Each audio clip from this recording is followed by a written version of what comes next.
কংসের অত্যাচারে মথুরাবাসী আজ অতিষ্ঠ হয়ে উঠেছে।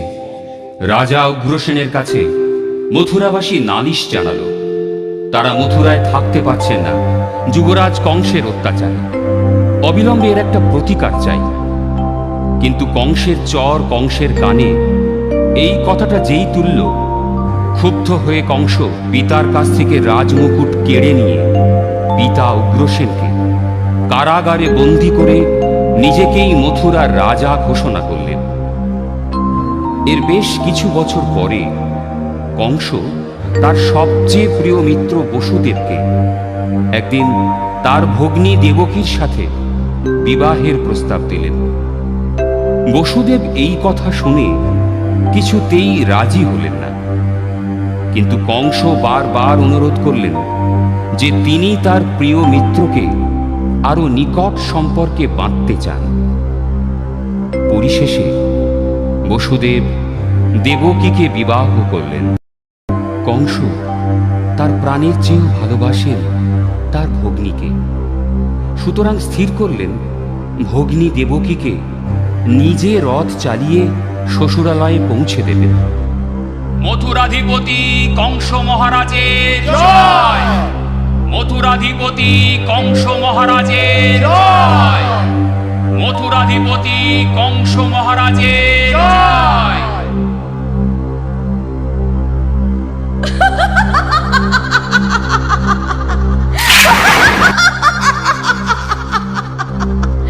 রে মূর্খ, তুই যাহাকে বহন করিয়া লইয়া যাইতেছিস, ইহারি অষ্টম গর্ভজাত সন্তান তোকে বধ করিবে। কে কে ওরে কে বললি? কে বললি? আকাশ দেবতা? সামনে এসে বল, সামনে এসে বল। শোন, এখানে আমার মৃত্যুর জন্ম, তাকেই আর পৃথিবীতে রাখবো না। তোর গর্ভে আমার মৃত্যুর কারণ জন্মাবে। তোর আর বাঁচার অধিকার নেই, তোকে আর বাঁচতে দেব না, কিছুতেই না। দাদা, দাদা, আমাকে তুমি মেরে ফেলবে, কিন্তু আমার দোষ কি বলো? এ কি করছো মিত্র? তোমার এ কাজ সাজে না। তুমি ভোজবংশের যশস্বী পুরুষ, তোমার গুণ বীরত্ব সমাজে প্রশংসনীয়। তোমার মতন মানুষ কিভাবে বিবাহ পর্বে একটা স্ত্রীলোককে হত্যা করতে পারে, তাও আবার নিজের ভগ্নীকে? হে বীর, দেহ ধারণ করলে দেহের সাথে মৃত্যু জন্ম নিয়ে থাকে। আজ হোক আর 100 বৎসর পরেই হোক, প্রাণীর মৃত্যু নিশ্চিত হবে। তোমার আদরের ভগ্নী দেবকীর কি দোষ আছে? আকাশবাণী যা বলল তাতে দেবকীর থেকে তোমার কোনো ভয় নেই, ভয় দেবকীর সন্তান থেকে।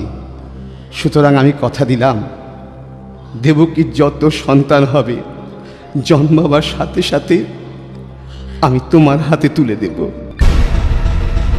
ঠিক আছে, ওকে আমি ছেড়ে দিলাম। বসুদেব, তোমায় আমি বিশ্বাস করি, তাই দেবকীকে তোমার কথায় ছেড়ে দিলাম।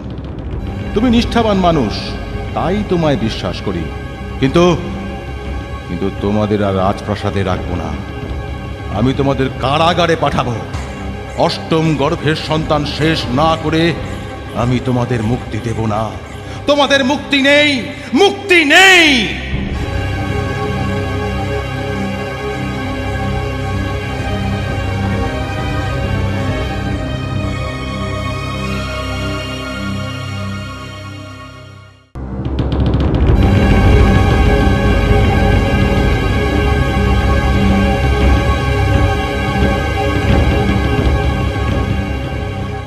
দেবকী, কোনো চিন্তা করো না।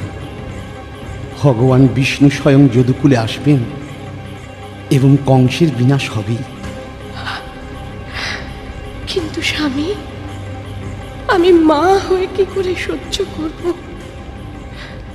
গর্ভে সন্তান ধারণের পর তিল তিল করে তাকে গর্ভের মধ্যে বড় করে, আর পৃথিবীর আলো দেখার সাথে সাথে ওর মৃত্যু। দেবকী, দেবকী, ভগবানের লীলা বোঝা ভার, কারণ আমরা সবাই তার ইচ্ছাতে চলি। সুতরাং আমরা তার ইচ্ছা ছাড়া কিছুই করতে পারি না। কিন্তু আমি যে বুঝতে পারছি না আমি কি কর্মফল করেছিলাম যার জন্য এত কঠিন ফল ভোগ করতে হবে আমায়। দেখো দেখো দেখো, তুমি কষ্টটা দেখছো, কিন্তু তুমি এটা দেখছো না তুমি কত বড় ভাগ্যবতী। এই জগতে এত মানুষ থাকতে ভগবান তোমার গর্ভে জন্মগ্রহণ করবেন। বলো, তুমি কত জানো, কত বোঝো, কিন্তু তুমি বলো আমি আমি কি করে সহ্য করি, আমি কি করে সহ্য করি? দেবকী থামো, একটু শান্ত হও। শোনো শোনো, ভগবানকে নিশ্চয়ই তুমি প্রার্থনা করেছিলে কোনো যুগে, তাকে পুত্র রূপে পেতে চাও। তাই হয়তো বাঞ্ছা কল্পতরু তোমার মনোবাসনা পূর্ণ করতে তিনি স্বয়ং তোমার গর্ভে আসবেন। আর আর দুঃখ কষ্টের কথা বলছো? দেবকী, দুঃখ কষ্ট না দিলে তার আগমনের পথ যে পরিষ্কার হয় না। দুঃখ কষ্ট দিলে তবেই তো তুমি তাকে ডাকবে, আর তাকে ডাকলে তিনি ধরা দেন, তিনি ধরা দেন। আমি আর ভাবতে পারছি না গো, আমি আর ভাবতে পারছি না। এ তার কেমন লীলা, আমি ভাবতে পারছি না।